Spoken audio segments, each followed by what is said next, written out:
The dogs run fast.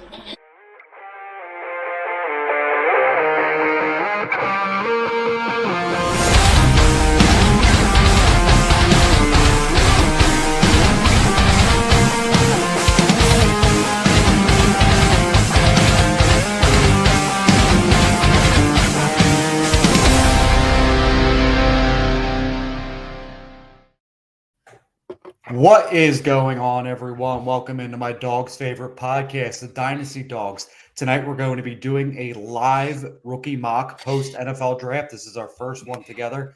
But let me introduce to you the gentleman who gave me a concussion after giving me a super kick back in about the 8th grade. My good friend, Rich McAteer. How are you, Rich? Great. How are you doing? How's your head? I see that you've never recovered. I still have a swollen forehead. The swelling never went down. No, for sure did not. We are, like I said, going to be doing a live draft edition here. Let me just let the chat know that we're going to be starting in just a few minutes. I know you're in a few drafts right now, Rich. How are you feeling with some of your teams? Yeah, I mean, some of them. I'm patiently waiting for 11. The one league, no one wants to trade. Everyone thinks they have gold, so kind of annoying. Yeah, it's that time of the year where the rookie picks are the biggest gold mine, like you mentioned. It's kind of hard to acquire anything because everybody wants the flashy new toys. Remember when Pokemon cards first came out and you couldn't get them for a long time? And we actually, in reality, we still can't fucking get them. Yeah, it's kind of the same way now. Yeah. I tried moving up. Thankfully, I didn't because the guy I wanted went the pick before. So, well, you still have a guy that you want, I'm sure, in our league draft that at the 111 you should be taking shortly, I would imagine. I'm not going to give out any. I'm not going to give out any dirt. No, I might be taking might be throwing it on its ear a little bit. I might be doing a surprise in that draft. I don't know. Very nice. But let's get this started. You were a very gracious co-host and gave yourself the 101. Very devious of you to do that. But let's hit this start draft button and get this thing underway. I gave the chat a little bit of a heads up. We have a 1-minute timer. What? I have 1 minute? Oh, I was going to try to explain how I was going to pick. Now, if I'm picking from a guy like a team that needs a quarterback desperately, where do I go? Do I take Cam Ward? Or do I take the shoe-in at 1? I've been weighing it. I'm struggling. But at the end of the day, that makes sense being a Miami U fan. I think the correct plan of action there, if this was a real draft, you could have traded back and taken Cam Ward. But again, you got your guy, right? If you are a team that needs a brand new quarterback, if you're in the middle of a rebuild or the start of a rebuild, it's not the worst idea in the world. But I think, to be honest, in a real draft, the best course of action would be moving back to the 1-1, acquiring more assets, and still getting Cam Ward. I agree. I think you could take Cam Ward probably like 3 or 4. My thing is with, as far as Genty and Hampton, I don't think they're that far off from each other. Whereas I think Cam Ward and the rest of the pack are like light years apart from each other. Well, that's a fair argument. That's a fair argument. That kind of helped determine where I would go. But Jose if I needed not a quarterback, a fan of your move there. Yeah, well, Jose, I needed a quarterback really bad on this fictitious team. I had Joe Flacco and Kenny Pickett starting for me. So you're basically the Cleveland Browns. I'm the Cleveland. All right. Browns. As of right now, we have Cam Ward at 1, Genty at 2, Omarion Hampton at 3, Travis Hunter at 4. Rich, I know I really kind of wanted to break these down after the round, but Travis Hunter at the 1-4, how are you feeling about that? I think that's kind of late. Honestly, I thought he would have gone higher. I think it would have kind of changed if I went Genty 1, but I think he would have gone probably 3. I would have taken him before Hampton. Oh, yeah? Okay. Yeah. I can see the argument there. I've seen Travis Hunter kind of rise since the draft. You were getting him around the 1.8 to 1.6 range, or 1.6 to 1.8. I said that backwards. And now he's moved up into the top 4, and I've even seen him go at the 1-2 in a lot of spots. He went in our draft at 1-2. Yeah, he did. Well, ours is also an IDP league. So it makes him double the value. But Yeah.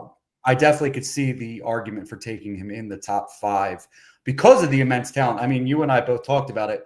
We have talked about him being the wide receiver 1 of this class. Mm-hmm.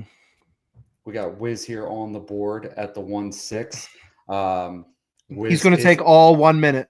Yep. I guarantee you, take it all 1 minute. Buckle up. He's on Alaska time. I do like that pick. I really want to break these down, but we have some time in between picks right now. I really like that Travion Henderson pick up at the 1-5. I think he is going to be a guy that doesn't need to come off the field at all as a running back for the New England Patriots, just because of his pass blocking and pass catching prowess, for that matter. Ted McMillan at the 1-6. So do you think he takes over for Ramondre Stevenson fully right off the gate? I could see that. It's a new coaching staff, and they brought in John Henderson, so it wouldn't shock me if that's the case. Now, are they going to give Stevenson the ball to begin this season? It's possible. I think borderline unlikely at this point. Just the amount of times that Ramondre put the ball on the ground last year, I think should keep him off the field. And you have an electric weapon in a guy like Travion Henderson, who Stevenson does not offer you that type of home run ability like Travion Henderson does. All right, so I am on the clock here at the 1-9, or no, the 1-8. I apologize. I have 2 choices here. Do I go with my running back 5 or my tight end 1? And we've talked about this being a tight end premium league. I think the correct pick for me here is going to be Tyler Warren of the Indianapolis Colts. I was going to say, if you were going to say your tight end 1 and you clicked Loveland, I was going to lose my goddamn mind. Like, you damn turncoat. Now you're on my side. Good pick. Solid pick. Yeah, I like it. I'm still excited for Tyler Warren. I think he can be a very good safety blanket for an Anthony Richardson that could help Anthony Richardson become the starter that we all kind of hope for. My earphones are a little scratchy. Did you say Anthony Richardson or Daniel Jones? I couldn't definitely. I can be honest with you. It's not Daniel Jones. It's not. I don't know, man. It's going to be a fun camp battle. I know that. It's going to be riveting stuff. By the way, camp battle. We have rookie mini camp starting already. Mm-hmm. No, real quick before we move on to that, I do agree with you with Warren. I think they desperately need a tight end, so I think he's going to have an even bigger impact than most. For sure. Tight ends. What do you think of the draft pick at 1-9? My guy RJ Harvey over Quinshon Judkins. What do you think about that? I think that was kind of high for him, honestly. I thought Judkins is kind of a shoe-in there, whereas Harvey I thought would be, beginning of the second round. But I mean, that's kind of where I've been seeing Harvey go. That's where I've been seeing Harvey go at the 1-9 through the 1-12 at the latest. I think if you're chasing upside, I think the pick could be RJ Harvey. The safer pick, in my opinion, would be Quinshon Judkins, who was taken at the 110 here by California Cool. But it does give me a little bit of concern around Quinshon. I'm not freaking out about it. I would still take him at the 1-9, 110 because I still think that's good value. But them drafting Dillard Sampson, a home run hitter type running back in the 4th round, is that going to be a thunder and lightning type of thing where we're going to get that RJ Harvey and Audric Estime? Who knows? I was very surprised they took him. And it's also a typical Cleveland thing. You know what I mean? They took 2 quarterbacks, they take 2 running backs, and they came out today, surprisingly enough, and said Nick Chubb is likely not to come back. Well, guess what? The sky is also blue. I know no shit. Now I got 30 seconds left, and I'm going to draft the real tight end 1. Okay. Yeah, I mean, here I think that's good value. Good value, top 10 pick in the NFL draft, going to a high-powered offense. The biggest question about him is the offense that he's in with all of those pass catchers. Wiz Q is the RB2 for you. Listen, TJ, you got to get over it. Quinshon is not the RB2 of this class. It is Omarion Hampton. The draft has spoken. Loveland tight end 2 easy. You got or tight end 1 easy. Yeah, thank you. Definitely, yeah. There's a guy who supports. I mean, we all watch football, man. We watch football. We know tight end 1, and I've been saying it, and then I was crazy, and then the draft unfolded, and I'm like, okay. Well, let's have a look back at this first round while we have some time. Cam Ward at the 1, Genty at the 2, Hampton at the 3, Travis Hunter at the 4, Travion at the 5, Tet McMillan at 6. What a fall kind of for Tet. He was like a top 3 pick and now has gone down to the 6, which is still okay. I don't hate it. Caleb Johnson he at the 7 in ours. Yeah, Caleb Johnson at 7, Tyler Warren at 8, RJ Harvey at 9, Quinshaw Junkins at 10, Jackson Dart at 11. And Emeka Egbuka at 12. I am excited to see Jackson Dart at the 110. I think if you are a competing team or, if you're a rebuilder that ended up with the 110 and you have 2 capable starting quarterbacks already in place, I think if you're a competitor, having a guy like Jackson Dart that you could hold on to and wait for to get that starting ability from Jameis or Russell Wilson. Yeah. Oh, is that? That sounds interesting, Michael. That sounds interesting. Thought process there, huh? It's even more interesting if you're competitive at the 111 spot and Jackson Dart's still on the board. I don't know what your quarterbacks look like in that. A lot. I got Jordan Love. I got Caleb Williams, Trevor Lawrence. I got my doppelganger. Had to pick him up, Aiden O'Connell, and Kenny Littlehands. So I got a boatload of them. Tight end 1 forever. Yep, I could agree there. Not according to the NFL draft. Jackson Dart is Anthony Jones. That goes back to our reference of calling Daniel Richardson earlier on. So we've got a little bit of back and forth on who is going to be the starter for the New York Giants. But I am on the clock here at the 2-9. What am I going to do? Well, let's take a look at the board. It is kind of not going my favorite way. Mine's not updating. Yours is not updating. Well, you might need to refresh, Richard. I am going to take a guy who got decent capital, and I will not be taking him because I didn't realize he was gone at the second round, so that's not great. We'll talk about that here shortly. This is not my favorite spot here. I'm going to take Jalen Milroe and wait for him to get an ability to start in Seattle.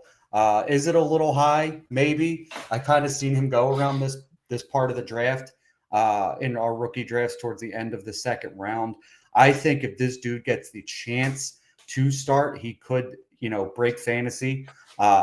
He's an Anthony Richardson-esque type player. I think he's more established, obviously, coming from Alabama and getting a lot of starts under his belt than Anthony Richardson was coming out. So it'll be interesting to see. He's got time to sit. Kyle Williams was right there for. No, he wasn't. It says Ben took Kyle Williams, somebody took Kyle Williams at the 7. Dustin, he wasn't there. So that's who I wanted. That's who I was searching for in my phone, unfortunately, and my heart was broken. But I'm okay with taking Jalen Milroe here at the 2-9. We are at the 2-11 now. Our good friend Jesse, part of the fantasy football universe, with us is at the 2-12 on the clock. Let's see what he does here. Everybody's arguing in the sleeper chat, it seems, because my phone keeps blowing up. Let's recap the second round while we are waiting. We have Colston Loveland at 2-1, taken by you. Matthew Golden, 2-2. Luther Burden, 2-3. Your guy, Cam Scadaboo, at the 2-4. Your other guy, Jaden Higgins, at the 2-5. My guy, Trey Harris, at the 2-6. Kyle Williams, also my guy, at the 2-7. Jalen Milroe at the 2-8. Bayshaw Tootin B. Scootin at the 2-9. Jack Besh at the 2-10. Oh, no. Ferguson at the 2-11. And 2-12, we have Jalen Noel to round it out for the second round, which puts you back on the clock, Rich, at the 3-1. How you feeling? We're going to take Dylan Sampson. I mean, you just broke it down. He's a home run hitter. No one knows what the hell's going on in Cleveland. He could potentially, pay off, Or it could be, where they both get on the field and they both score 12 points, and it's like, what the fuck do I do? Yeah, I mean, I can't hate it. Obviously, I do think he's a very talented back. He, like I said, is just in a log jam, and this is also a team that does know how to run the football. The tight end streak has started at the Oh, here it is. Yep. Now I got to throw this in here. Mike, now Mike, there's Mike, three Mike, in a Mike. row. What? Mike. Shador Sanders going in the third round. It does not make any sense. Mike. These guys in this draft do not have any idea what the hell is going on. They don't know how to break down quarterbacks, Mike. I tell you. If he slides the NFL's anymore, been wrong for quarterbacks for 50 years or something. Was whatever that the hell. The craziest shit you've ever seen in your whole life? I thought he was being paid to do this. I'm like, he probably was too. They're bringing out pumpkin pie, and he's going nuts over Shador Sanders sliding down. I'm like, what the fuck am I watching? Yeah, you weren't part of the draft episode last week, but like, say what you want about his ego and everything like that. He is not a 5th round pick talent. He is better than that. He is much better than that. Sure, and I think the thing was they kind of didn't want the sideshow circus that came along with Deion. I'm sure no coach wanted to be, feel like Deion was gunning for their job. Which Shador, there he goes. There he is. But yeah, I think it was kind of out of his hands. I did hear he interviewed like shit, and he's not the greatest person in the world, from what I've read. I mean, he's a kid with an ego. I mean, to call him not the greatest person in the world is kind of a hard sell. He's just got to, he talks a lot. He's got to kind of not show up to interviews for a job with headphones on. It's like not that hard to do, right? It's pretty simple. Fair. Right? Fair. I am going to be on the clock here shortly. I think you have an idea of where I'm going to go since a few other of my players. No, I will not. I got sniped again. 3-7, Jalen Royals off the board. Man, I am having a tough day at the office. What to do? I am going to go with a guy who's gotten some rise recently, and I don't think you're going to be very happy about what I have to say about this player. It is going to be the new running back for the Los Angeles Rams in Jarquez Hunter at the 3-8. Listen, I think me and you both really like Kyren Williams, right? I think the Kyren Williams party is starting to fade out. The police are showing up at the door to this party, getting everybody out. The keg is tapped. Wait. Listen, 6 fumbles last year. 2 against... What year is this? Because I've heard the same thing with Blake Corum. They heard the same thing. Same thing last year with Blake Corum. And what did he do? He also didn't fumble 6 times the year before. Yeah, Blake Corum couldn't be found. I'll agree with you on that. Yeah. We could not find Blake Corum. Yeah, exactly. Come on. I will say, if you want a guy who's almost like a carbon copy of a Kyren Williams, it is Jarquez Hunter, right? A power runner, can break big runs. I think his hands are okay. I don't call them a strength by any stretch of the imagination. He doesn't look as comfortable as a pass catcher. But if you want a guy who's going to 4 yards in a cloud of dust or break a big run, Jarquez Hunter is your guy. Let's break down the 3rd round here. You started us off with Dylan Sampson at the 3-1. You always want to break it down when I'm on the clock. Well, it gives you time because I get to talk. Mason Taylor at the 3-2, Elijah Arroyo at the 3-3, Harold Fannin at the 3-4, Tyler Shuck going at the 3-5, followed by Shador Sanders at the 3-6, Jalen Royals at the 3-7, breaking my heart, 3-8, Jarquez Hunter, 3-9, Elic Aomanor, 3-10, Isaac Tesla, 3-11, DJ Giddens, and 3-12, Jaden Blue, selected by Jesse. I've been sniped a couple times. My heart hurts a little bit. I am liking some of the value still in the 3rd round, especially with the tight ends in a tight end premium league. How do you feel about that? As a guy who has 3 third-round picks in a money league, yeah, this kind of hopefully gives me an accurate breakdown. To not jump on the tight end train in the 1st round, because you can get a quality guy like Mason Taylor, who I think he's probably 3. I think he's 3. Is he your 3? Who's that? Is he your 4? Mason Taylor behind. Do you have him 3 or 4? I have him 4. And you have Arroyo 3? Yeah. Okay. I have them No, switched. I have Taylor at 5. I still have Fannin Okay. at 4. Oh, yeah, I that's still right. You're believe. high on Fannin. Yeah, I still believe. But I love it. We've talked about it ad nauseum how much I love Elijah Arroyo as well. But I really like what you said about the tight end run in the third round, about how you could wait on the back end first, early second guys, and get, you have two guys there selected in the early second round in Mason Taylor and Elijah Arroyo, who Mason Taylor goes to a spot in the Jets where they really needed a tight end. We've seen Justin Fields feed Cole Kmet 2 years ago in Chicago.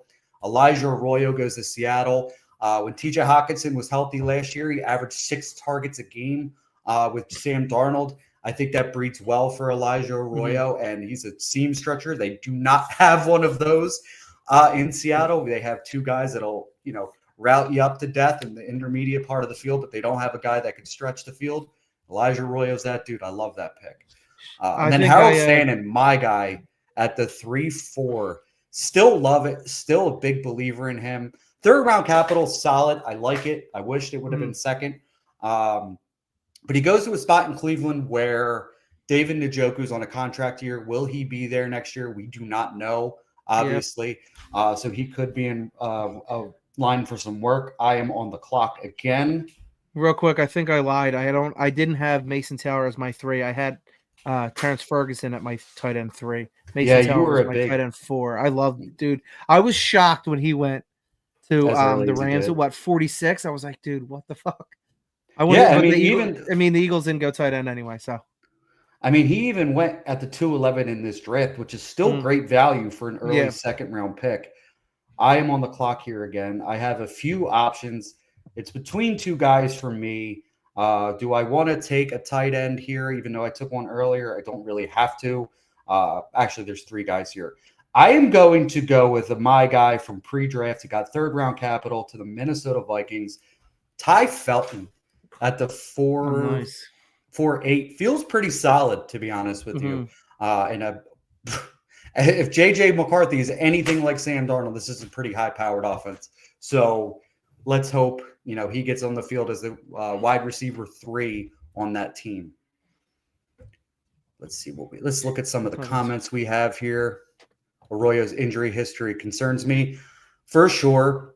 I believe it was their GM and head coach that talked about if he was healthy his entire career, he would have been a first-round pick, if I'm not mistaken. That's a very, very how do I put this? That's very a positive approach to what Arroyo has done in college. He has had some injury history. He was a little banged up in the pre-draft process.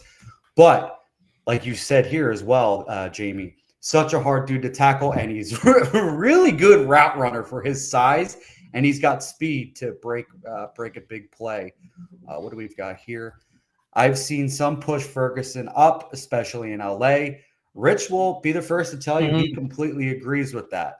What did you like about Ferg? I think you talked about it briefly, but go ahead. He's going to an offense that, Matt Stafford, really loves to find the tight end, which is kind of opposite of Oregon, where he didn't see that many plays. So I think they kind of he's going to flourish in LA with a guy who could throw every different type of ball there is, short, intermediate, and then down the field. I think he's kind of been waiting for a situation like this to get to and kind of, really open up. So I'm hoping anyway. So our good friend Dustin is completely right. Let's break down the 4th round and we'll get into that. Where the hell did Sam Bradford come from? Why am I thinking of him? Got too excited. You thought about the old Eagles and you were just Sammy Sleeves. Sammy Sleeves, man. 4-1, Damian Martinez. 4-2, Brashard Smith. 4-3, Will Howard. A real nice dart throw pick there for the quarterback position. Trevor Etienne. I keep getting confused. Devin Neal, Woody Marks at the 4-6, Pat Bryan at the 4-7, Ty Felton at the 4-8, Oronde Gadsden at the 4-9. Jordan James was a guy I was thinking of at the 4-10. Taj Brooks at the 4-11. Torrey Horton to finish it out. I This fourth round is actually not bad. And as to what Dustin said, I pulled it up here. Neal at the 4-5 is a steal. I 1000% agree. Mm-hmm. I think he has the opportunity for the RB2 role in that New Orleans offense. So what do you think, real quick? What do you think? Where do you think that puts Kendre Miller at then? Well, the if you ask the doghouse, if you ask the former coaching staff, we talked about it last week. His hair, whack. The way he wears his clothes, whack. Every time he had the opportunity to talk about Kendre Miller, it was just a WWE style promo. Great win, but Kendre Miller fucking stinks. Kendre Miller has to make it out of the ER. Yeah, that's exactly right. Let me just thank everyone in the chat here. But I really like Devin Neal. I think he is – I mentioned it to Dustin last week, and I keep bringing it up because we talked about a lot of these guys last week. But he is one of the most smooth, electric running backs I have seen. And I mean that is everything looks really effortless to him, but he can also make you miss. He could also take it to the house. He doesn't have the most speed as a running back, but he's just a guy who does everything extremely well, in my opinion. So I really like Devin Neal.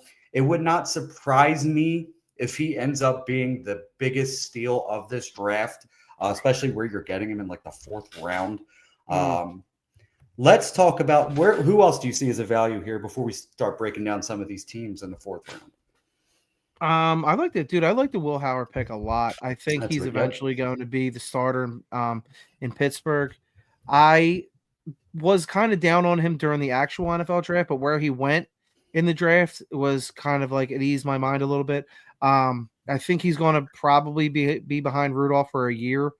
But then I think they kind of ease him in, which I guess also for Pittsburgh fans could be fantastic because I think that keeps away the that creature that is Aaron Rodgers. So, yeah, I like the Will Howard pick a lot in the fourth. Yeah, I agree with you there. It would, I mean, like, would it be the most shocking thing if he beats out Mason Rudolph for the starting job at some point? You know what? No, it really wouldn't. I mean, I feel like they have nothing to lose there. It's like I know Mike Tomlin's never missed the playoffs or whatever his weird, mediocre record is of how or what was it? He's always been over 500 or something. Yeah, and then they get crushed in the first round. It's like bullshit. But I think it's like could be, what do you have to lose if he beats out a Mason Rudolph? Like, okay, then good. I mean, you got a late round quarterback that's going to turn into a gem for you. Yeah, that's exactly what I was about to say. He's a 5th round pick, I believe, if I'm not mistaken, in the NFL draft. Yeah. You have really nothing to lose with starting him. One, you'll see what you have, right? You might win some games. You're going to lose some games. And if you lose out, listen, you end up with a top pick. You get one of the top quarterbacks in next year's draft. 6th round pick, so even later than I thought. He could be a nice little dart throw in the 4th round, especially on a quarterback. Mason Rudolph, listen, if you're going to lose games, you might as well give the rookie the shot, right? Right, so, absolutely, dude. It's like, and then it's like, do you like, I guess, yeah, but like, do you like try to meddle and be like the first round exit, and then you get what pick? You get pick like 20, 18 to 20. Yeah. So it's like it's not really like, hey, we make the playoffs every year. Yeah, but you get shit on every year. So why don't you just like let him in, stuck, and then develop a team? Right. I know the thing is, like, why bring in Aaron Rodgers if you just traded George Pickens? That's actually something we need to talk about. We'll save that for the end of this draft conversation. We'll talk about that briefly. We didn't do it that bite segment because that's kind of just came back to me. But that's a team that, they should be rebuilding, and trading George Pickens kind of does that because who's your wide receiver 2 now? Is it Calvin Austin? Like, that doesn't scare that bejesus out of me, right? No, dude, it's Robert Woods. Did they sign Robert Woods? Yeah, dude. I picked him up in our league, and I'm like, what am I doing? Why do I have him? I'm like, all right, dude, you're out. It's probably going to be Roman Wilson. It's hard not to be out on helmet boy Mason Rudolph right away. Yeah, for sure. It's really not, Jamie. I completely agree with you. Rich, taking our teams out of this draft, whose draft do you like here?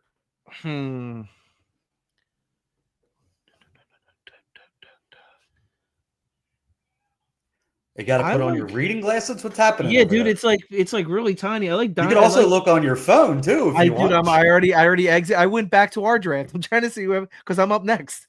Oh, true. I like Yeah, the 3 overall. Dynasty Big M. I don't know what's after That's M. our boy Ben McCown, the Super Dynasty Bros. Yeah, I like that. It's balanced. Again with Will Howard at the back end. Aurora. He's got all the color. He's got all the rainbow right there: green, blue, orange, red. He got everything there. If he can stay healthy, that'd be awesome. Aurora. Luther Burden going into what? Oh yeah. We met Howard. Right. Luther Burden going into an offense that's going to be revamped and high powered under Ben Johnson, which I'm kind of excited to see. I wonder if that takes away balls from your boy. I don't know how else to put that. Roma Dunze. Or DJ Moore. I don't know. And Colson Loveland, dude, it suddenly turns into like holy shit, there's too many mouths to feed in Chicago, where it was like last year, Caleb Williams was sacked like 60 fucking 8 times or whatever the crazy number was. So, they revamped their offensive line. They're going out there and clearly they're like, Ben Johnson's in charge and they're like, listen, these are the weapons I want. And Chicago's going to be a problem, I think, in the North. With Burden, you got Roma Dunze, you got DJ Moore, you got Komet for the short yardage. Then you got my boy Loveland, dude. This is going to be a team, dude. It's like what Chicago's been a laughing stock for so long. I think really they come out and they don't lose too many games this year. No excuses for Caleb Williams at all. No, absolutely not. Nope. To be honest, he has no excuses. He got the coach everybody wanted. He got players out the wazoo when it comes to offensive line, when it comes to skill position players. There is no excuses now. I really like Ben's draft pick too. We'll talk about that real quick, and then we'll talk about another draft that I really liked.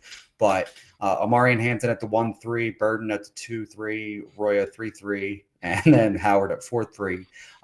You mentioned Burden, right? If anyone fits the Amon-Ra St. Brown role, it's Luther Burden. Right. We're going back to a guy who Amon-Ra St. Brown, his rookie season was 77% in the slot. Right. And who fits that like a glove? Luther Burden, man. I think Ben Johnson has a plan for him in place. I think, listen, there are some rumors scuttling around. Are they happy with DJ Moore? We don't know. Like, me and you love DJ Moore. I love DJ Moore, man. Yeah, he has balled out in every bad situation he's been in his time in Carolina. It looked Philadelphia like a guy. Yeah, and it looked like some of the frustration got to him last year. Surprisingly enough, because the Bears were still better off in Carolina, and he looked more frustrated here in Chicago than he did in Carolina. But I think Luther Burden could be a very sneaky player. Maybe not the beginning of the season. Maybe towards the tail end we start to see him push a little bit more. I also want to talk about Jesse's draft from the 112. Emeka Egbuka, Jalen Noel at the 212.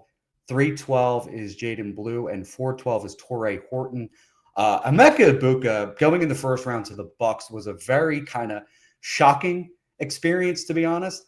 But there, again, we're talking about Caleb Williams winning. We also going to talk about Baker Mayfield being a winner. I feel like a lot of quarterbacks just benefited from this NFL draft, just getting more firepower to their offenses. And Emeka Egbuka is a guy who is probably going to start for them right away as their wide receiver 3. Maybe, Godwin isn't as healthy as we thought, and they were like, okay, we need to add something just in case. Yep. This was a kind of, I think it's kind of an insurance policy for Godwin. And because, Mike Evans is getting up there. How much longer is he going to be that productive? We don't know. I think didn't he sign last year or the year before a 3-year extension in Tampa? I don't remember. I think I know Godwin did. Okay, I think Godwin got the 3 and then he got the 1. I believe so, yeah, if I'm not mistaken. Okay. So I feel like they're doing a great job at kind of ushering in a new wide receiver 1 potentially. When when these guys kind of either A are cooked with injuries and B he's Mike Evans is kind of up there long in the tooth. Yeah, and then we talk about Jalen Noel. You and I both really liked him coming from Iowa State Cyclones. You might as well call Houston the Houston Cyclones at this point with Jaden Higgins and both Jalen Noel. Compared Jalen Noel to a Tyler Lockett-esque player, and I think that is something that they need. Can run every route, can burn you deep. This is a guy that I'm very excited about. Jaden Blue at the 312 is a sneaky pick. No one in that backfield scares me with Javonte Williams and Miles Sanders. I think Jaden Blue takes Miles Sanders' lunch money and becomes the RB2 right away. And I think it's kind of open. It's kind of open there. It's kind of an open competition. You got a bunch of guys. You got a bunch of guys on 1 year deals, except for obviously Blue, who's going to sign his rookie deal. I think it's wide open for him to take. Yeah, that's a good pick. So that's kind of a guy to keep an eye on. Explosive back, pass catching back, right? And then Torrey Horton at the 412, another nice pick. I believe he was a 4th, 5th round pick in the NFL draft to Seattle. Seattle had a really fun draft if you look at it. It's fun when they take all offensive players, but it's like you know that your team sucked last year for taking a whole bunch of offense. So it's like we took like everyone that was like we took defensive players and like linemen. It's like, oh, all right. Boring, but like you gotta remember it's like, okay, there's a reason for that. And Seattle kind of blew it up, and it's like it's gonna be fun. Definitely gonna be fun to see. I didn't mean to cut you off there. No, yeah, we got Elijah Arroyo on that team now, Torrey Horton, Damian Martinez, Ricky White, another my guy. Watch out for Ricky White. If he's on your waivers post draft, I would throw a few of your fab money or a waiver claim on however your league goes, because that's a dude who's going to fight for a spot. A guy who played special teams, guy who made some plays on special teams, had a really nice career at UNLV. Watch out for Ricky White. Not saying he's going to be anything spectacular, but he's a guy who's going to work for a spot on an NFL roster. Another one I want to talk about is at the 1-7, Huncho Gab. Caleb Johnson, Kyle Williams, Jalen Royals, Pat Bryant at the 7 position. I'm not the biggest Caleb Johnson fan. I've been saying that for a while. You got a running back in the 3rd round at the 1-7, so that's solid no matter what. Kyle Williams, Jalen Royals, Pat Bryant are the 3 wide receivers of great value right now. Kyle Williams goes into a wide open room in New England. Jalen Royals, maybe not the best of spots in Kansas City right now, but Hollywood Brown's on a 1-year deal. We don't know about Rashee Rice's health or his status, legal status. I don't think there's going to be an issue there from the things I've been reading. And then, he could take. Listen, I cannot. That room's filled up, dude. That room is filled up. But I think he has a chance to maybe make some noise at the end of the season, right? Because the Chiefs are going to be good. They're going to be a playoff team, right? He's going to make some noise, and then he's going to get a chance in year 2 to really step up, because I don't think Hollywood Brown's going to be back. They're not going to pay, and this is a guy who had 4. I didn't think that last year either, though. And then they brought him back again. True, he did get hurt. I think they were giving it another go after he got hurt. But this is a guy with 4.3 speed and Jalen Royals who can stretch a defense, who can, yards after catch and everything like that. And then Pat Bryant, he was kind of surprising in the 3rd round to Denver. But it seems like Sean Payton has a role for him, a good boundary X wide receiver in college out of Illinois, good 50-50 ball player, has okay movement skills. Now, can he work on that? For sure. I think Sean Payton has a role in mind for him, and he keeps comping him to Michael Thomas, which, listen, that's exciting. If Michael Thomas stayed healthy, we might have been in a good position, right? But Pat Bryant has that opportunity now, and, good size, good hands. I have in my notes for him, absolute mitts for hands, catches everything thrown his way. Listen, he could take Cortland Sutton's role in about a year.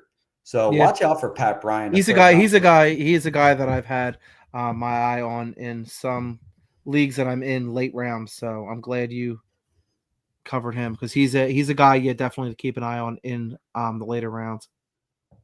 Yeah, for sure. What type of role does Burden get year 1? We kind of talked about it. I think he's going to get that slot role.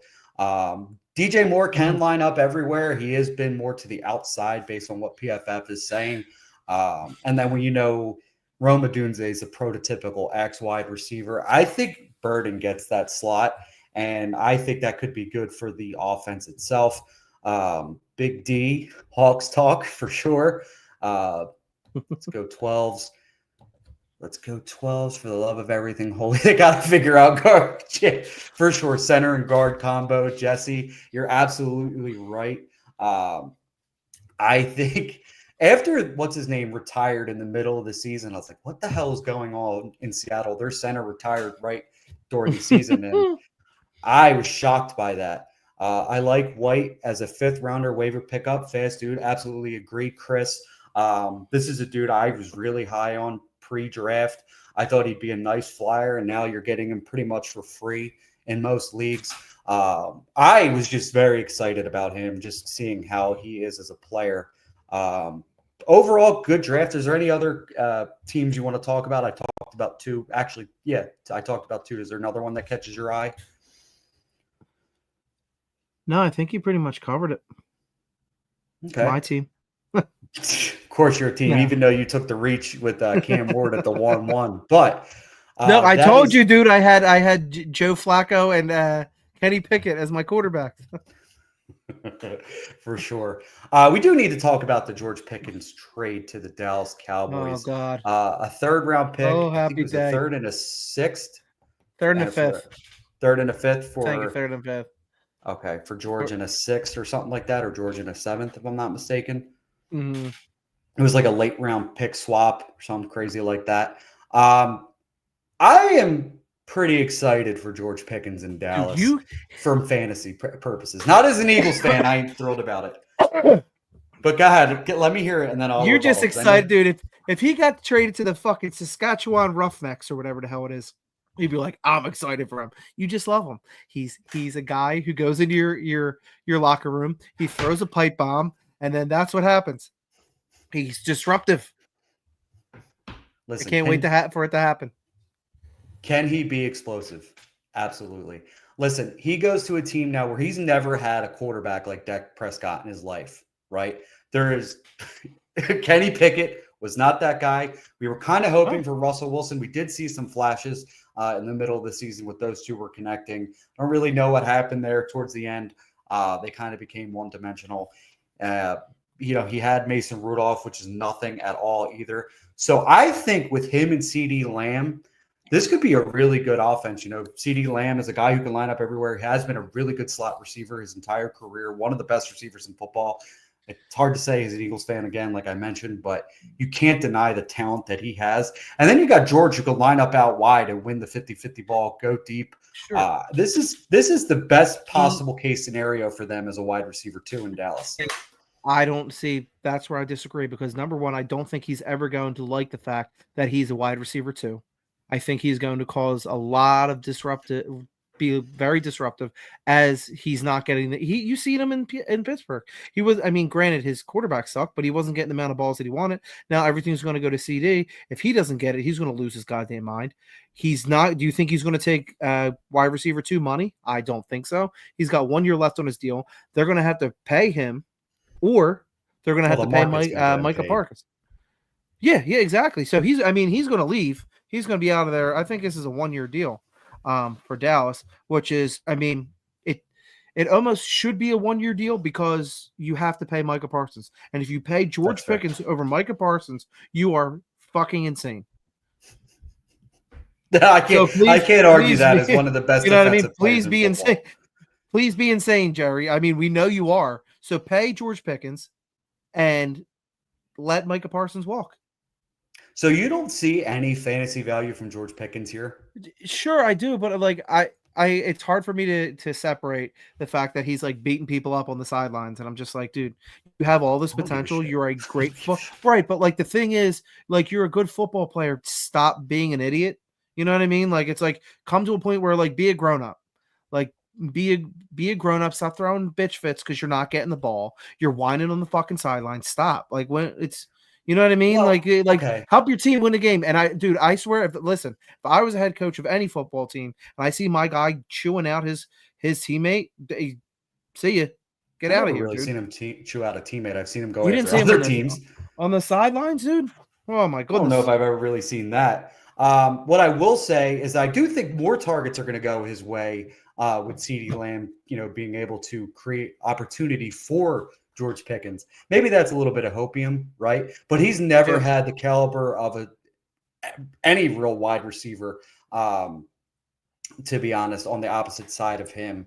I could see him being, 20 to 26 finish wide receiver wise, like a low end wide receiver 2, a high end wide receiver 3. Yeah. So that's not really the worst possible scenario, right? If he's your, wide receiver 3 on your fantasy team, or even a high end flex option, I think that's great. Pickens is a massive sell. Tomlin always gets rid of wide receivers at the right time. Listen, Chris, to be honest, you are not wrong at all, my friend. Mike Tomlin is the mastermind behind getting rid of wide receivers that we all think are immensely talented. To be honest, one of my favorite Steelers wide receivers ever is Martavius Bryant. I thought that dude was an absolute freak, but he couldn't stay off the weed, as Stephen A. Smith. Which is insane, dude. Which is insane. I mean, you could do everything from I don't know. Don't want to call out Tyreek Hill, but you know what Tyreek Hill does, especially with hitting his kids and hanging them over a balcony. But you know what? Nothing's going to happen to him. He's great. He's fast. He's awesome. Whatever. But yeah, he's 100%. True. I mean, that should be into that bite segment, dude. I seen it on Twitter. Fucking dangling his kid over the balcony like he's fucking Michael Jackson. Like, what the fuck are you doing? But that'll go on, dude. As long as you don't smoke pot, you could do literally anything else. Anything else. Don't smoke pot. Sorry, dude, when Josh Gordon got kicked out, I was so pissed because of this, because I love Josh Gordon. Man. He was fucking phenomenal. But him and Martavius Bryant were very fun players to watch. They just couldn't stay off the weed. Actually, back to this real quick. I don't know if you saw earlier today, I moved George Pickens in a league where I sent a late first, a late second, and George for Drake London and Brashard Smith, Kansas City running back. Could it be really good? Absolutely, because I think if anyone's going to hit top 12, top 10 upside, it's Drake London. With Michael Penix, we saw what those two started to do at the end of the season together. Drake London was an absolute monster at the end. And then you got Michael Penix, who you and I both really, really like, who's not afraid to air it out. I can't wait to see what that offense does. And then I got a flyer in a guy like Brashard Smith, right? We talked about it. I think he's a dude that, Andy Reid does a really good job of bringing these later round running backs in and making them work. Isaiah Pacheco's, players like that. None of these players are as electric or as great as a pass catcher as Brashard Smith, right? And we talked about it last week. If anyone fits that Jerick McKinnon, our guy Brian Westbrook type role, it's Brashard Smith, because there was nobody better as a pass catcher at that time than Brian Westbrook, right? As a running back, one of the best. As a former wide receiver, Brashard Smith has that in his range of outcomes. So I'm excited for him. Again, it might seem like a bit of a steep overpay to get Drake London, but an overpay today could be great for me tomorrow.